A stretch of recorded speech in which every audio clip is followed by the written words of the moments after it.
are many. The oppressors are Hello few. there, I'm from Birmingham, not quite as impressive as the guy who's from Portugal, but not too bad, right? Joel Aurea is very impressive. I've got a little poem I wrote based on a song by a guy called Phil Oakes, who was a folk singer in the 1960s. Really awesome guy. And he wrote a song called I'm Gonna Say It Now, which was about free speech on the university campus, about like speaking up against the Vietnam War, speaking up for the civil rights movement. So here's the version I wrote for Julian Assange. Bravo. I am just a citizen and I'd only like to learn, but it's hard to read through the rising smoke of the leaks that you'd like to burn. So I'm going to make a promise and I'm going to make a vow that when I've got something to say, sir, I'm going to say it now. Bravo. You've given him a number and you've silenced all his name to take away his rights and to stifle all his fame. Because you're supporting murder and he will not kowtow. Yes. Because when he got something to say, sir, he's going to say it now. I wish that you'd make up your mind. I wish that you'd decide that he should live as freely as those that live outside. Because he also is entitled to the rights to be endowed. Because when he got something to say, sir, he's going to say it now. I think they might be different if I was here alone, but I've got a friend or two who no longer will condone.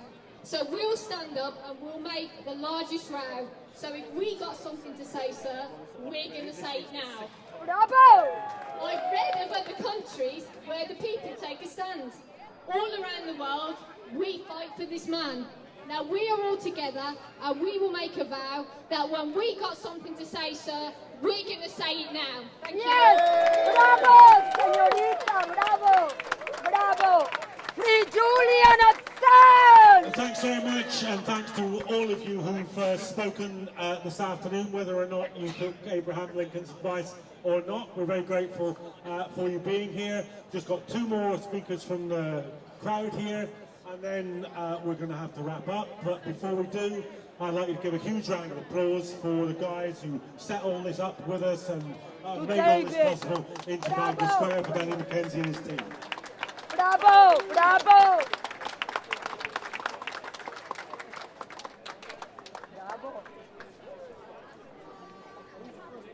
Good afternoon, everyone.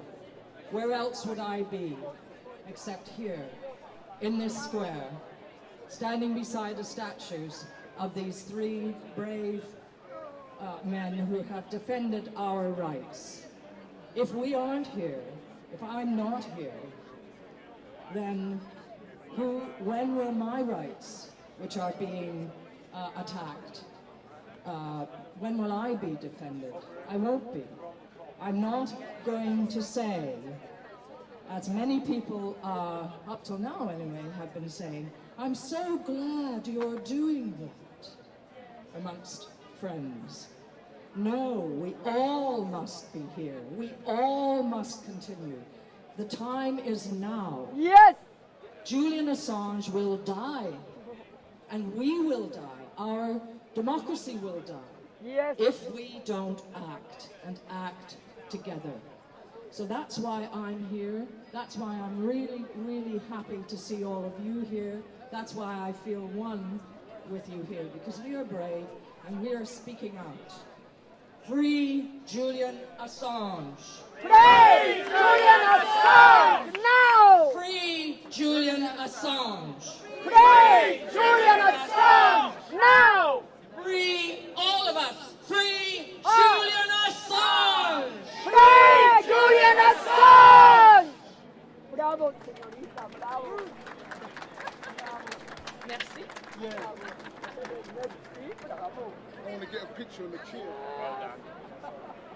Well, hello, or as I normally say, g'day. My name's Kamala. I'm from Australia, and I have met people in the last couple of weeks who did not even know that Julian Assange was an Australian citizen. And so I'm here as an Australian citizen to say shame on the Australian government, shame on you, Anthony Albanese, for your failures to speak up publicly for our citizen, the citizen of Australia, Julian Assange, who is probably the best known Australian, but most people don't know he's Australian. And how is that? It's because Australian governments, one after another, including our current government, have failed to stand up for the rights of Julian Assange, have failed to stand up to the United States or Britain and say, we will not tolerate having our citizen subjected to the laws of the United States outside of the United States. Bravo! There should be no such thing as extraterritoriality. No. There is no such thing as extraterritoriality, and yet the United States government wants to apply its laws to a citizen of another country who was never even in the United States when the things that he's accused of doing took place. So if we care that the United States does not have jurisdiction in Australia, in the United Kingdom, anywhere in the world, but can just stick to its own borders, thank you very much, we need to be standing and defending Julian Assange and standing against the extradition of Julian Assange to be tried for crimes that are only crimes in the US, if they are even crimes, which of course we know are not. So I'm here to ask, as just because, I mean, it's a bit, whatever it is, but I'm going to say, Anthony Albanese, where the bloody hell are you? And to demand that the Australian government take action, that the United States government cease its efforts to extradite Julian Assange, that Julian Assange be freed now, because it is far too long that this shameful experience has been played out across the world, that those telling the truth are being persecuted, while those who committed the war crimes are being let off.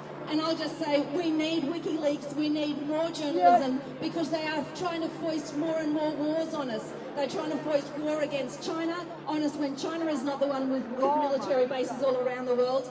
And we need to have the truth, and we can't have the truth, we can't fight the wars if we don't have the truth.